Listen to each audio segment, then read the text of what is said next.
Assalamualaikum warahmatullahi wabarakatuh. Halo teman-teman, kembali lagi kita akan belajar matematika bersama DR Taufik H. Taratan, taratan, taratan. Oke, di sini kita akan mempersiapkan UTBK TPS bagian pengetahuan kuantitatif dengan kupas tuntas kitab numerik dari ACO, yaitu bab 5 pertidaksamaan. Di sini kita masuk ke part kedua. Pada part pertama kita telah bahas sedikit materi dan membahas 3 soal dari kitab numerik. Nah, untuk yang belum menyaksikan silahkan saksikan dulu yang part 1. Oke, di sini pada part 2 kita akan bahas soal nomor 4 sampai soal nomor 8 atau 5 soal, ya kan. Oke, langsung saja setelah muncul soal silahkan Anda coba selama 105 detik per soal. Silahkan Anda coba terlebih dahulu. Ya, di sini kita punya apabila X plus Z lebih dari Y plus Z. Oke, kita punya X plus Z itu lebih dari Y plus Z. Nah, artinya apa? Di sini artinya kalau kita kurangin Z kedua ruas, jadi X lebih dari Y. Oke, ini modal kita untuk menjawab soal. Nah, yang ditanya mana yang pasti benar. Oke, untuk yang pertama, kalau kita cek, kalau ini kita kurangkan dengan Z, maka kita dapat X min Z lebih dari Y min Z, ya kan? Jadi ini pasti benar. Jadi untuk satu benar, berarti ini tidak mungkin, ini tidak mungkin, ini tidak mungkin, karena tidak ada nomor satu, ya kan? Nah, di sini pilihannya tinggal 1 dan 2. Jadi yang 3 jelas salah, kita tinggal cek yang nomor 2. Nah, nomor 2 apakah benar atau salah? Kalau kita lihat di sini berarti kan dari X kita kali ke Z. Nah, kalau kita kali Z yaitu XZ, kemudian yang kanan kita kali YZ, apakah tandanya tetap? Tentunya belum tentu kan? Ya kan? Belum tentu tandanya tetap begini. Karena jika kita punya Z negatif, Z negatif atau kurang dari 0, maka hasilnya tuh XZ kurang dari YZ. Nah, yang ini untuk yang atas ini untuk Z positif, jadi tandanya tetap. Nah, sebenarnya kalau kita punya Z negatif tandanya berubah, jadi ini belum tentu benar, jadi jawabannya adalah yang A. Nah, terus apakah yang 3 emang salah? Ya kita cek aja, coba kita cek. Di sini dari X jadi X per Z, berarti dibagi Z ya, jadi X per Z.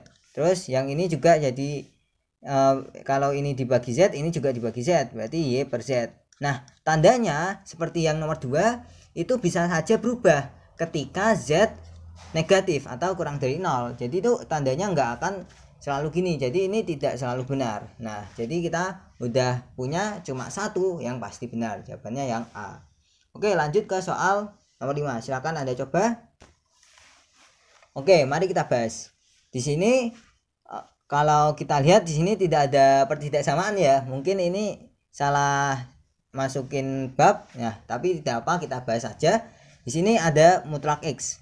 Mutlak X itu ada dua kemungkinan, yaitu hasilnya X dan juga hasilnya min X. Hasilnya X ketika X lebih dari atau sama dengan 0, dan hasilnya min X ketika X kurang dari 0, ya kan? Nah, kalau kita cek yang pertama untuk mutlak X sama dengan X, oke, kita substitusi saja. X ditambah X sama dengan 4, terus 2X sama dengan 4, berarti X sama dengan 2. Artinya X itu genap, ya kan? Nah, di sini yang ditanya adalah ganjil. Kalau kita lihat ini ada X genap, genap pangkat berapapun hasilnya genap, terus genap kali berapapun hasilnya genap, kalau dijumlahin juga akan genap, ya kan? Terus di sini juga sama, genap, genap, genap, kalau dijumlahin ya genap. Terus ini genap, ya genap, ya kan? Ini genap, genap, genap, ya hasilnya genap kalau dijumlahin. Terus ini genap, ini ganjil, berarti hasilnya adalah ganjil. Jadi jawabannya yang E. Nah, gimana kalau untuk yang mutlak X sama dengan min X? Kita substitusi saja, mutlak X sama dengan min X. Nah, terus ditambah X sama dengan 4. Nah, kalau kita lihat 0 sama dengan 4, ini kan tidak mungkin. Jadi yang mungkin hanya yang X. Jadi kita hanya cek yang ini saja, boleh saja. Jawabannya adalah yang E. Oke, paham ya?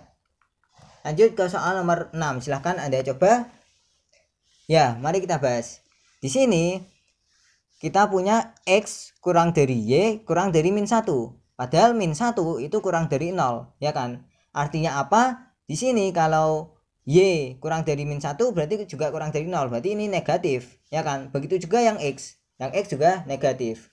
Nah, di sini yang ditanya mana yang positif. Nah, kalau kita ingat-ingat bentuk kuadrat, sesuatu dikuadratkan, itu kan hasilnya lebih dari atau sama dengan 0, ya kan? Nah, di sini karena ini nggak mungkin 0, berarti kalau di sini kasusnya X kuadrat pasti lebih dari 0, ya kan? Y kuadrat juga pasti lebih dari 0. Karena bilangan kuadrat nggak mungkin negatif. Nah, kalau kita lihat di sini untuk yang A, min X kuadrat itu positif atau negatif? Jawabannya adalah negatif. Kenapa? Karena X kuadrat ini positif. Kita kali negatif, ya hasilnya negatif, ya kan? Nah, kemudian untuk yang B, Y. Apakah Y itu positif? Kalau kita lihat dari sini, Y jelas negatif kan? Ya sudah, berarti ini negatif. Salah juga. Kalau kita lihat yang C, X kuadrat dikali Y. X kuadrat itu positif kan? Y negatif. Ya sudah, positif kali negatif ya negatif. Nah, kemudian kalau kita lihat yang D, X kuadrat positif, Y kuadrat positif. Positif bagi positif ya hasilnya positif. Ya kan? Jadi jawabannya adalah yang D, karena yang ditanya adalah yang positif. Nah, apakah yang E juga salah? Kita cek aja, Y itu jelas negatif, min X kuadrat juga jelas negatif. Jadi negatif dikurang X kuadrat atau negatif ditambah negatif ya hasilnya negatif, ya kan? Jadi ini juga salah. Jadi jawabannya adalah yang D. Oke, kita lanjut ke soal nomor 7. Silahkan Anda coba. Ya, mari kita bahas. Di sini kita lihat segitiga PQR. Segitiga PQR, misal kita gini dengan PQR, bebas ya. Nah, di sini kita punya PQ sama dengan X. PQ sama dengan X. Ini X panjangnya. Terus QR itu X plus 3. X plus 3. Nah, kemudian PR sama dengan Y. Nah, apabila X sama dengan Y plus 3, nah dari sini kita bisa kurangkan 3 kedua ruas, jadi X min 3 sama dengan Y.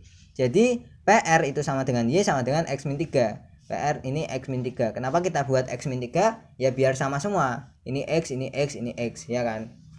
Nah, di sini kita ditanya pertidaksamaan dari sudutnya. Nah, sebenarnya kalau kita lihat dari sisi-sisinya ini, yang X plus 3 pasti lebih besar dari X kan, ya kan? X juga akan lebih besar dari X min 3, atau X min 3 akan kurang dari X, dan X akan kurang dari X plus 3. Oke, X min 3 kurang dari X kurang dari X plus 3, ya kan? Nah, di sini kalau kita lihat sudut itu sama saja kita melihat sisi yang depannya. Oke, sisi yang depannya di sini X min 3. Sudut yang depan dari X min 3 adalah min Q. Karena X min 3 paling kecil, ya sudah, sudut Q juga paling kecil. Ini akan kurang dari yang X. Itu depannya adalah R. Jadi kurang dari sudut R juga, karena ini X. Ini depannya adalah yang R. Kemudian ini yang X plus 3. X plus 3 itu depannya adalah P. Jadi sudut P. Jadi jawabannya adalah sudut Q kurang dari sudut R kurang dari sudut P. Jawabannya yang B. Oke, di sini paham ya? Oke, kita akan lanjut ke soal nomor 8. Silahkan Anda coba. Oke, mari kita bahas. Di sini kita lihat 5 kurang dari X kurang dari 10. Oke, kita punya modal 5 kurang dari X kurang dari 10. Nah, kalau kita lihat Y sama dengan X plus 5. Oke, kalau X plus 5 kita coba jumlahin 5. Jadi 10 kurang dari X plus 5 kurang dari 15. Nah, di sini kita sudah punya X plus 5, boleh saja kita gantikan Y kan. Oke, jadi 10 kurang dari Y kurang dari 15. Oke. Nah, di sini yang ditanya adalah nilai terbesar dari bilangan bulat X plus Y. Ya sudah, kita jumlahin ini sama jumlahin ini. Oke, kita jumlahin aja X plus Y. Terus yang ini berarti juga kita jumlahin. Ini 15 kurang dari X plus Y. Yang sini juga kita jumlahin, berarti kurang dari 25, ya kan? Nah, jadi kalau kita lihat nilai terbesarnya adalah 24. Kenapa bukan 25? Karena di sini tidak ada sama dengannya. Jadi X plus Y nggak boleh sama dengan 25, harus di bawahnya. Nah, bilangan bulat yang tertinggi sebelum 25 ya 24. Jadi jawabannya adalah yang D. Oke, sampai sini paham ya? Kalau masih belum paham silahkan Anda ulang videonya, kemudian simak kembali ke penjelasannya. Badum tes. Sekian, semoga Anda paham dan bermanfaat. Terima kasih telah menonton. Jangan lupa saksikan video-video saya yang lainnya. Wassalamualaikum warahmatullahi wabarakatuh.